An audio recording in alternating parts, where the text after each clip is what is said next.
अस्सलाम वालेकुम एवरीवन। आज हम बात करेंगे उन कॉमनली यूज्ड एल्गोरिदम्स की जो हर प्रोग्रामर को आने चाहिए। ठीक है, तो आज का हमारा टॉपिक जो है फर्स्ट ईयर का चैप्टर 3 का वो यही होने वाला है। कॉमनली यूज्ड एल्गोरिदम हम पढ़ेंगे कि कौन कौन से ऐसे एल्गोरिदम्स हैं जो हम कॉमनली यूज़ करते हैं। ठीक है, और उसमें होता क्या है। ठीक है, तो ये एल्गोरिदम्स ना हर सॉफ्टवेयर ऐप या सिस्टम का बैकबोन होते हैं। ठीक है, तो इस सेक्शन में हमने फोकस करना है। अच्छा, मैं एक और चीज़ बता दूं, 3 एल्गोरिदम्स होते हैं: सॉर्टिंग एल्गोरिदम, सर्चिंग एल्गोरिदम और ग्राफ ट्रैवर्सल एल्गोरिदम। ठीक है, आज के लेक्चर में मैं सॉर्टिंग एल्गोरिदम की बिना फिर आगे से सब टाइप्स होते हैं, यानी सब एल्गोरिदम्स होते हैं, जिसमें सॉर्टिंग में आ जाता है हमारे पास बबल सॉर्ट, सिलेक्शन सॉर्ट।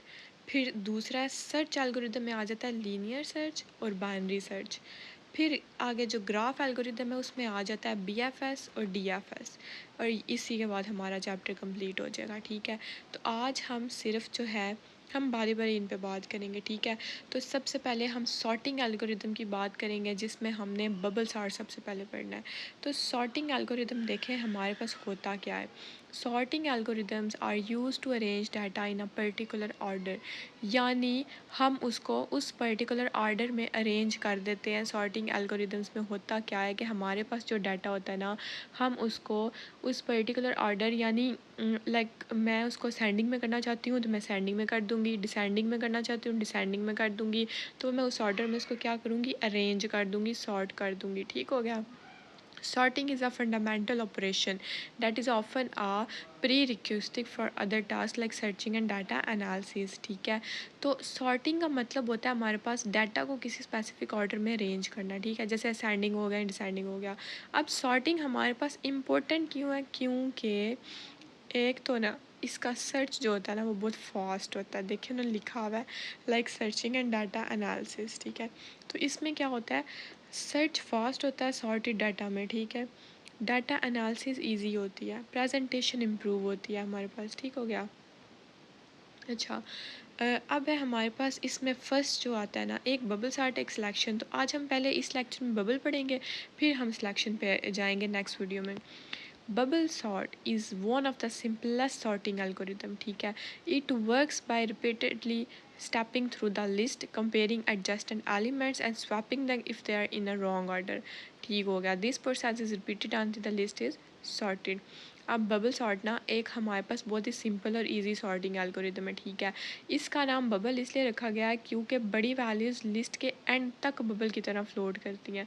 अब ये काम कैसे करता है देखें, उन्होंने ऊपर भी देखें लिखा हुआ है कि इट वर्क्स बाय रैपिडली, मतलब वो क्या करेगा ना, बार बार लिस्ट में चेक करेगा, बार बार आगे पीछे घूमेगा। ठीक है, एलिमेंट्स चेक करेगा और उनको स्वैप कर देगा जिधर उसको ज़रूरत पड़ेगी। अगर वो देखेगा कि मेरे पास ये लिस्ट क्या है, अगर मतलब 3 है और 4 है, 4 पहले आ रहा है 3 बाद में आ रहा है, तो वो देखेगा छोटा तो 3 है, तो वो उसको क्या कर देगा, 3 को पहले ले आएगा। अच्छा, अब इसके प्रोसेस की बात कर लेते हैं, और एग्जांपल जब हम देखेंगे ना तो तब आपको अच्छे से समझ आ जाएगी। देखिए प्रोसेस में, start from the beginning of the list, list के स्टार्ट से शुरू करो। ठीक है, कर लिया। Compare each pair of adjacents. अच्छा, ये जब पेपर में भी आता है ना लॉन्ग और शॉर्ट, तो ये सारे ना लॉन्ग में ही होते हैं। अगर इसमें शॉर्ट भी आ जाता है ना तो आपको डेफिनेशन लिखने के बाद ये प्रोसेस एग्जांपल लिखनी ही पड़ेगी। वैसे ये ज़्यादातर लॉन्ग में ही आते हैं और ये बहुत इंपॉर्टेंट लॉन्ग है। ठीक है, अच्छा, तो हर एडजस्टेंट पेयर यानी दो जो होते हैं ना नंबर्स, जिसे हम कह सकते हैं कि जो एक दूसरे के एडजेसेंट होते हैं। ठीक है, उनको कंपेयर करो। ठीक है, यानी एक दूसरे के आमने सामने होते हैं ना। जैसे देखो मैं आपको बताती हूँ एडजेसेंट क्या होता है। 2 3, ये मेरे पास लिस्ट है 4, तो ये एडजस्टेंट एलिमेंट्स है, यानी एक दूसरे के आगे पीछे हैं। ठीक है, तो इनको चेक करो कि छोटा कौन सा है और बड़ा कौन सा है। ठीक है, swap them if they are in a wrong order, यानी अगर 2 है 4 है 3 है तो वो बोल रहा है इनको चेक करो, 2 और 4 को चेक करो। अच्छा नहीं, ये तो सेंडिंग में ही है। 4 और 3 को चेक करो, नहीं ये तो गलत है, तो हम मैं इधर क्या लिखूँगी, 2 3 तो 4, यानी मैंने इसको स्वैप कर दिया। स्वैप करने क्या होता है, इसकी जगह इसको ले आई। ठीक हो गया। हमने स्वैप प्रोसेस की समझ आ रही है ना। अच्छा, चौथा जी, continue the process until no more swaps are needed. उस टाइम तक इसको रिपीट करते रहो जब तक लिस्ट कंप्लीटेड सॉर्टेड ना हो जाए। अब इधर ये एग्जांपल समझ लें आप लोग। एक लिस्ट है हमारे पास 5 3 8 4 2, ठीक है। Bubble sort will compare 5 and 3 को पहले करेगा, उनको स्वैप कर देगा, तो हमारे पास लिस्ट आएगी 3 5, ठीक है, 8 4 2, ठीक है। Then move to the next pair and so on.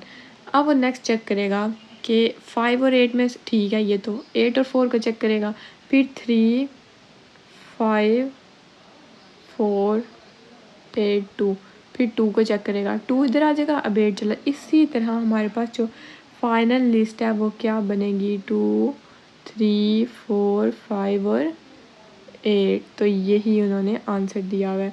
तो आई होप आप लोगों को बबल की अच्छे से समझ आ गई होगी कि बबल सॉर्ट में हम करते क्या हैं। अच्छा, अब इसकी मैं मतलब इसी तरह जब हम इसको कंटिन्यू करेंगे ना तो फाइनली हमारे पास लिस्ट बन जाएगी। इसकी कॉम्प्लेक्सिटी देख लेते हैं। That time complexity of bubble sort is O N square making it inefficient for large data sets, ठीक है। यानी ये लार्ज डाटा सेट्स जो होते हैं ना हमारे पास, ज़्यादा अमाउंट ऑफ द डाटा होता है, उनके लिए ये एफिशिएंट नहीं है। However it is easy to understand and implement making it useful for educational purposes and small data sets. यानी अगर आप लोगों के पास कोई छोटा डाटा सेट है तो उसके लिए आप इसको यूज़ कर सकते हैं, बड़ों के लिए नहीं करना, क्योंकि ऐसे वो बहुत लंबा हो जाता है, ठीक है। तो वर्स्ट केस है हमारे पास, क्योंकि इसकी टाइम कॉम्प्लेक्सिटी क्या है हमारे पास, 0 एन स्क्वायर है, ठीक है। तो बेस्ट केस तब होता है कि अगर पहले ही हमारे पास सॉर्टेड हो, ठीक है। तो छोटी लिस्ट के लिए ठीक है हमारे पास, लार्ज डाटा के लिए नहीं, ठीक। तो ये था हमारे पास बबल सॉर्ट, ठीक है जी। तो आई होप आप लोगों को समझ आ गई होगी। नेक्स्ट लेक्चर में हम डिस्कस करेंगे सिलेक्शन सॉर्ट। तब तक अपना ख्याल रखें। अल्लाह हाफिज़, थैंक यू। और सब्सक्राइब करना मत भूलिएगा ताकि नेक्स्ट चैप्टर के जो भी लेक्चर आ रहे हैं वो आप तक पहुंच जाए।